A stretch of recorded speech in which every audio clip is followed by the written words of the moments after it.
Hello everyone, welcome to this challenge zoology notes. आज की इस वीडियो में आपको बताऊंगी प्राइमरी लिम्फॉइड ऑर्गन के बारे में। जो लिम्फॉइड ऑर्गन जो होता है वो दो तरह का होता है, प्राइमरी लिम्फॉइड ऑर्गन और सेकेंडरी लिम्फॉइड ऑर्गन। ज़्यादातर सिलेबस में क्या होता है, प्राइमरी और सेकेंडरी दोनों अलग अलग पढ़ा जाता है। और एग्जाम में भी अगर आपको लॉन्ग में पूछेगा तो या तो आपको प्राइमरी पूछेगा या फिर आपको सेकेंडरी पूछेगा। तो आपको हेडलाइन आप प्राइमरी लिम्फॉइड ऑर्गन भी दे सकते हैं या फिर लिम्फॉइड ऑर्गन भी आप लिख सकते हैं। क्या होता है प्राइमरी लिम्फॉइड ऑर्गन, या फिर बोल सकते हैं लिम्फॉइड ऑर्गन से शुरुआत करेंगे। तो लिम्फॉइड ऑर्गन क्या होता है, तो first introduction, the organ concern with the production of immune cell and immune reaction are called lymphoid organ, they contain lymphoid cells. बोला जा रहा है ना, वो ऐसा ऑर्गन जो क्या करता है, इम्यून सेल्स का प्रोडक्शन करता है या फिर इम्यून रिएक्शन का प्रोडक्शन करता है, उसे लिम्फॉइड ऑर्गन कहा जाता है। इम्यून सेल किसको कहेंगे, तो जो रोग से लड़ने में हेल्प करता है उसको इम्यून सेल कहेंगे, और उसका जहाँ पे प्रोडक्शन होता है उसको लिम्फॉइड ऑर्गन कहा जाता है। दे कंटेन लिम्फॉइड सेल, और लिम्फॉइड ऑर्गन जो होते हैं लिम्फॉइड सेल्स होते हैं। The lymphoid organ are the production and training centre of the army of lymphocytes. जितने भी लिम्फोसाइट्स हैं उनके क्या होता है, आर्म एक तरह को बोल सकते हैं कि वो लिम्फॉइड ऑर्गन जो होता है वो प्रोडक्शन भी करता है और इतना कि उसको ट्रेनिंग भी देता है कि कैसे उसको काम करना है। इसीलिए इसको बोला जाता है lymphoid organ are the production and training centre of the army of lymphocyte. Lymphocyte का ट्रेनिंग सेंटर होता है और साथ ही साथ प्रोडक्शन भी होता है वहाँ पे।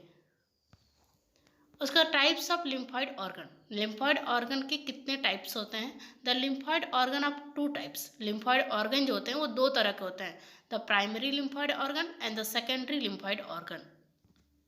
पहला है primary lymphoid organ.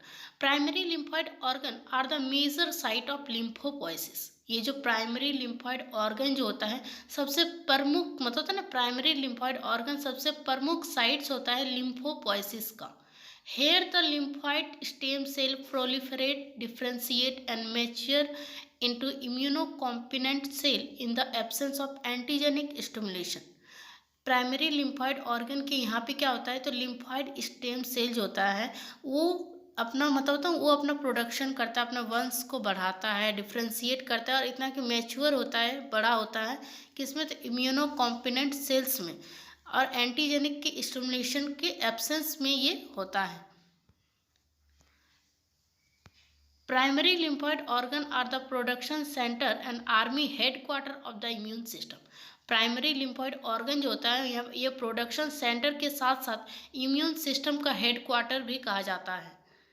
The primary lymphoid organ are large at birth and they atrophy with age. जो ये प्राइमरी लिम्फॉइड ऑर्गन जो होते हैं ये होता है ना, बर्थ के टाइम, जन्म के टाइम ये बड़ा होता है, ये ऑर्गन जो होता है ये बड़ा होता है, लेकिन जैसे ही आपका एज बढ़ते जाता है ये अपने आप ये इसका साइज जो है वो डिक्रीज होते जाता है, घटते जाता है। The following are the primary lymphoid organ. कुछ मेन प्राइमरी लिम्फॉइड ऑर्गन क्या होते हैं, तो पहला थाइमस, दूसरा bursa Fabricius in bird and तीसरा बोन मैरो इन मैमल्स। पहला है thymus. Thymus is the primary lymphoid organ. Thymus जो होता है प्राइमरी लिम्फॉइड ऑर्गन होता है। It is the training centre for army of T lymphocyte. जबकि आपको याद कैसे करना है, तो टी फॉर थाइमस और टी फॉर टी लिम्फोसाइट। तो ये जो होता है थाइमस जो होता है ट्रेनिंग सेंटर होता है टी लिम्फोसाइट के लिए। It resemble a thyme leaf and hence the name. ये जो थाइमस जो होता है ये अजवाइन की पत्ती जैसा देखने में होता है, इसलिए इसका नाम थाइमस पड़ा है। थाइम लीफ के नाम पे इसका नाम थाइमस पड़ा है। It is a derivative of pharynx. ये जो है ये फेरिंग्स का डेरिवेटिव है, या फिर बोल सकते हैं उसका यौगिक होता है। It develop from the epithelium of the third and fourth pharyngeal pouches. ये डेवलप होता है इपिथेलियम सेल्स का थर्ड और फोर्थ फेरेंजियल पाउचेस में। ये फिगर आपको यहाँ पे ड्रॉ करना है कि थाइमस, मैन में थाइमस कहाँ पे मौजूद होता है और चिकन में थाइमस कहाँ पे रहता है।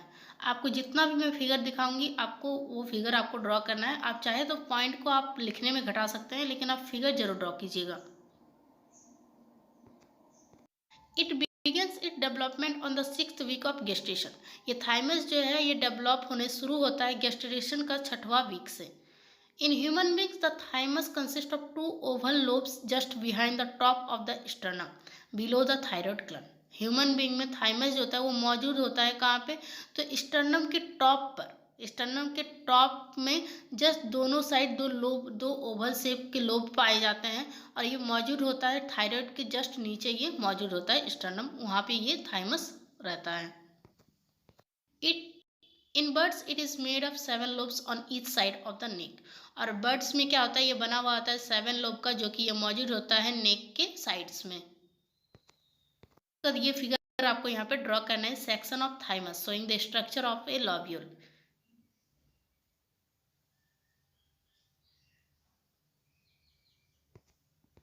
Thymus is responsible for, thymus किसके लिए जिम्मेदार होता है, तो टी सेल मैचुरेशन के लिए जिम्मेदार होता है, सेल मीडिएटेड इम्यूनिटी के लिए जिम्मेदार होता है, प्लस ये ग्राफ्ट रिजेक्शन के लिए भी ये हेल्प करता है।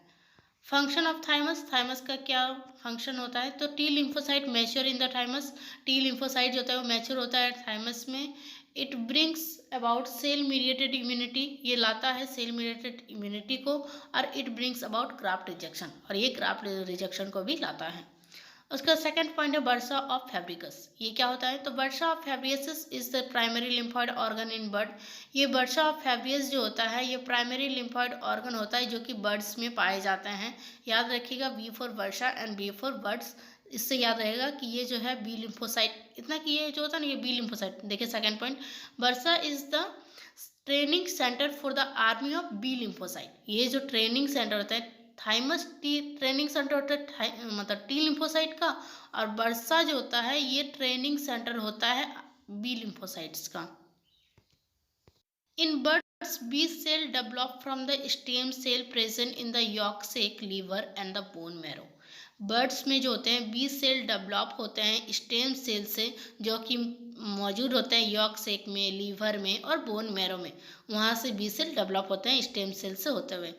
Then the primordial B cell migrate to the bursa and mature into B cell। उसके बाद जब वो प्रोडक्ट्स डेवलप हो जाते हैं तब वो प्रीमोडियल सेल जो है बी सेल माइग्रेट हो जाते हैं, किसमें चल जाते हैं, बर्सा में, और मैच्योर होते हैं वहाँ पे बी सेल्स में। This organ was first described in 1621 by Fabricius, an Italian anatomist and hence the name. ये जो ऑर्गन है इसको पहली बार बताया गया था फैब्रिकस के द्वारा, इसीलिए इसका नाम भी पड़ा है बर्सा ऑफ फैब्रिकस, और इसको खोजा गया था 1621 में। और ये जो फैब्रिकस थे ये इटालियन एनाटोमिस्ट थे, जिस वजह से इनका नाम पड़ा। It is a sac like lympho epithelial structure attach to the cloaca. ये sac like lympho epithelial structure जैसा होता है जो कि जुड़ा हुआ रहता है कॉलेका के साथ। It is formed of many lobes called follicle. ये बहुत सारे लोब्स बनाते हैं जिसको फॉलिकल्स कहा जाता है। ये फिगर आपको यहाँ पे ड्रॉ करना है, बर्सा ऑफ फैब्रिकस का चिकन में कैसे वो देखने को मिलता है।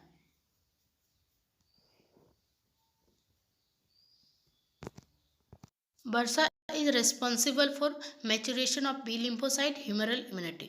बर्सा जो होता है ये जो होता है ये रिस्पॉन्सिबल होता है, जिम्मेदार होता है बी लिम्फोसाइट का मैचुरेशन होने के लिए और ह्यूमरल इम्यूनिटी में। तो फंक्शन ऑफ बर्सा वही 2 पॉइंट आएगा, B lymphocyte mature in the bursa, and second point it brings about humoral immunity. Third point है bone marrow.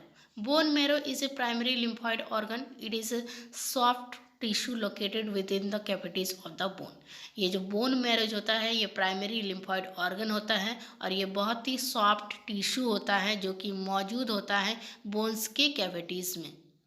Bone marrow is the production center for the army of all lymphocyte and is a training center for B lymphocyte। ये जो bone marrow होता है ये भी B से starting है, that means B lymphocyte का ट्रेनिंग सेंटर होगा, है ना, तो उससे याद रख सकते हैं। बोन मैरो क्या होता है, प्रोडक्शन सेंटर होता है जितने भी लिम्फोसाइट्स हैं, और साथ ही ये ट्रेनिंग सेंटर होता है बी लिम्फोसाइट्स के लिए। It is the army headquarter, इसको आर्मी हेडक्वार्टर भी कहा जाता है। It has a total weight of about 3 kg is an average human adult. एक ह्यूमन एडल्ट में इसका औसतन इसका अगर वेट कहा जाए तो 3 किलो तक का होता है। There are 3 types of bone marrow. 3 तरह का बोन मैरो पाया जाता है। पहला red marrow. Red marrow is called medulla. Red marrow को मेडुला भी कहा जाता है, medulla ossium rubra. Red marrow को मेडुला ओशियम रूब्रा भी कहा जाता है। It consist of mainly haemopoietic tissue, RBC, WBC, platelets arise from the red marrow. ये जो होता है इसमें मेनली हेमोपोएटिक टिश्यू पाया जाता है और ये क्या होता है, ये अराइज होता है, ये बनता है आरबीसी डब्ल्यूबीसी प्लेटलेट से रेड मैरो ये होता है। उसके बाद है yellow marrow. Yellow marrow is called medulla ossium flava. Yellow marrow का दूसरा नाम है medulla ossium फ्लेवा।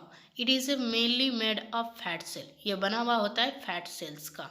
The yellow marrow contains blood vessel and capillaries. Yellow marrows क्या होता है, तो इसमें रहता है ब्लड वेसल्स होते हैं और कैपिलरीज होते हैं। Stroma. Stroma is a tissue of bone marrow that is not directly involve in haematopoiesis. Stroma जो होता है बोन मैरो का टिश्यू होता है, लेकिन ये इसका ये होता नहीं है डायरेक्टली ये हेमेटोफाइसिस में ये इन्वॉल्व नहीं आता है, उसमें भाग नहीं लेता है। It provide iron for RBC. ये आरबीसी को ये आयरन प्रोवाइड कराता है। फिगर आपको यहाँ पे ड्रॉ करना है। आप चाहे तो आप जहाँ पे they are three types mainly, they are mainly three types लिखा हुआ है, उसके पहले पॉइंट में भी आप फिगर वहाँ पे ड्रॉ कर सकते हैं या फिर यहाँ पर भी ड्रॉ कर सकते हैं। Function of bone marrow. Bone marrow का क्या फंक्शन है, तो bone marrow function both as a primary lymphoid organ as a secondary lymphoid organ. Bone marrow जो होता है फंक्शन करता है दोनों में, प्राइमरी लिम्फॉइड ऑर्गन में भी फंक्शन करता है और सेकेंडरी लिम्फॉइड ऑर्गन में भी ये मतलब फंक्शन करता है।